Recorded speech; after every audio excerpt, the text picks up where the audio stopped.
どうも皆さん、カイトです。今回はクリアしていて単独紹介していないインディーゲームを4本紹介します。このシリーズもあれよあれよとボリューム6ですね。ボリューム1からボリューム5も色々と紹介しておるんで、見ていただけると嬉しいです。いつもの何々風紹介とは違い、ラフな感じで感想多めに構成しておるんで、ゆるく見てもらったらなと。では、早速やっていきましょう。1本目、In His Time。2023年10月2日に Steam でリリースされた作品で、影絵ビジュアルが特徴の 2D パズルアドベンチャーです。講談社ゲームクリエイターズラボ様から提供いただきました。主人公の心情が変化するストーリーラインと程よい謎解きの要素が結構面白かったです。物語は少年オリーが世界で孤独を感じながらも行く先々で成長していく一種のハートフルストーリーに近いものです。ゲーム内のパズルはシェディパートオブミーやアイリスフォールをまろやかにしたような印象があり、難易度は高くありません。ストレスフリーに楽しめるのが良いポイント。タッチ操作による変換パズルから直感的にキャラクターを操作するギミックも爽快にプレイできるのが魅力的だったなと。また物語は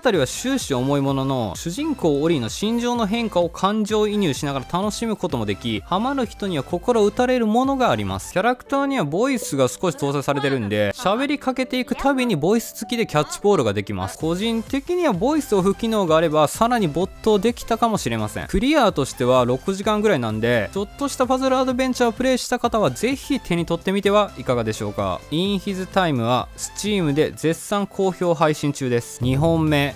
イグニストーン。2023年10月2日に Steam、iOS、Android でリリースされた作品で、ダンジョンに潜って繰り返し遊べる王道ローグライクアクションです。こちらも講談社ゲームクリエイターズラボス様から提供いただきました。ちなみにゲーム内ダンジョントロフィーは全て獲得済みです。ところどころにマリオストーリーの影響を感じさせる作風で、その雰囲気をローグライクゲームにうまく落とし込んであるのがすごく面白かったです。ストーリーとしては、主人公が炭鉱祭に参加しようとした際、イグニストーンが豆族に奪われてしまい、それを取り返すために炭鉱にひたすら潜り込むというものです。地下100階がゴール地点というシンプルながらも、戦闘ではジャスガという要素が特徴で、敵の攻撃をタイミングよくジャスガを決めてダウンさせ、箱殴りというセオリーでの快感を味わえます。またお守りというバフを上手に選んで、攻撃力や防御力を強化する戦略性が抜群でしたね。お守りの選択肢が多いんで、個人的には体力低下3倍や体力半分で2倍、攻撃力 2.2 倍、防御力 0.7 倍とかかなり使えました。最高8個まで装備できるんで、いろいろ悩ましいのも贅沢できる。クリア後に解放されるダンジョンは異常なぐらい難しいんで、ライトに遊んでいた方は度肝を抜かれてマウスを投げるかもしれません。コントローラーのサポートとキャラクターの名前が喋る状況などで表示されれば、キャラクターに愛着を感じやすかったなと思います。通常エンド、新エンドクリアには4時間ほどで十分できますが、超高難易度ダンジョンに挑むと約10時間かかりました。ジャスガというシビアなローグライクを楽しみたい方はプレイしてみてはいかがでしょうか。イグニストー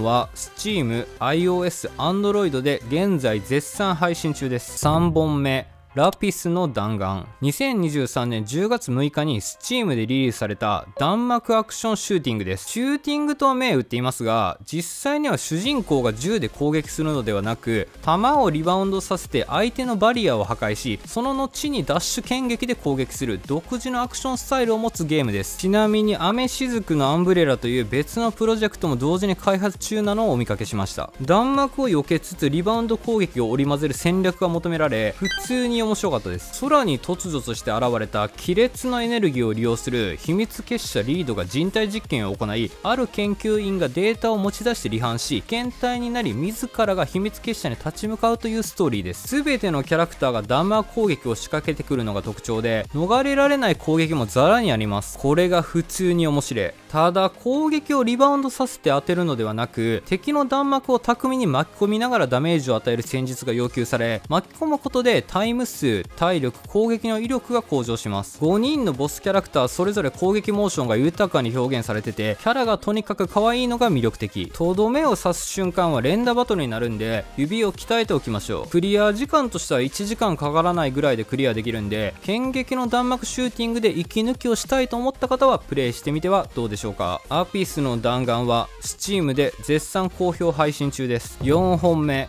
ターンタック。2021年1月15日に Steam で2022年4月28日に任天堂スイッチでもリリースされたアステカ帝国から逃亡する少女を操作するパズルアクションです。インサイドイズムを感じる横スクロールのゲームであり、追いかけっこから始まり、道中でのジャンプと物体を押しながらの展開は結構面白かったです。チームのリリース時点ですでにクリア済みやったんですけど、再度プレイして今回の動画に差し込んでいますね。作中では文字で伝えるということが一切ないんで、感覚と直感でプレイしながらの遺跡の中という独創的な世界観での探索も楽しくて、独自のパズル要素が随所に感じ取られるのも考えてあったなと。それを踏まえても見たことあるようなギミックもナイス。攻撃は一切ないんですけど、銀髪の少女を上手に操作して逃げ回るプレイはこの手のパズル好きにはぜひプレイしてほしいところです。クリアまでには3時間かからない程度でいけてしまうんで、セール時での息抜きにでもおすすめしたい。ターンタックは Steam、Nintendo Switch で絶賛好評配信中です。インディー作品は4本紹介しました。低価格で遊べるのも特徴の一つであり、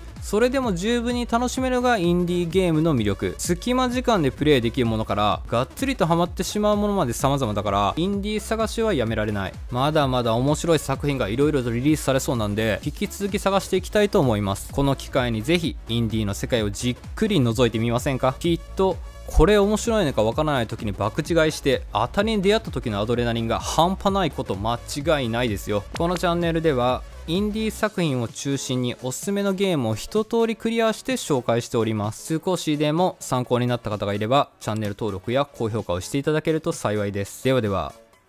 またの機会に。カイトでした。